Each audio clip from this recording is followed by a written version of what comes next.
Hey class, I hope you enjoyed the book Float that was illustrated by Daniel Miyares.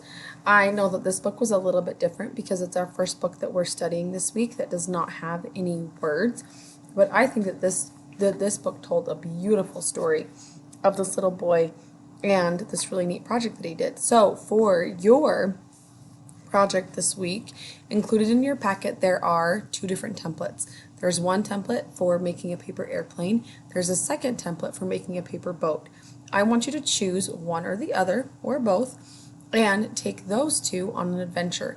Maybe you decide to float your boat in the bathtub. Maybe you take it somewhere and you float it, or maybe you fly your airplane across the yard. I want you to write about your adventure with your paper airplane or boat in your reader's notebook.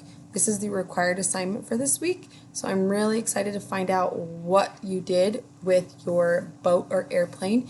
You might even take some video and send it my way. Okay, good luck exploring with your boat or airplane.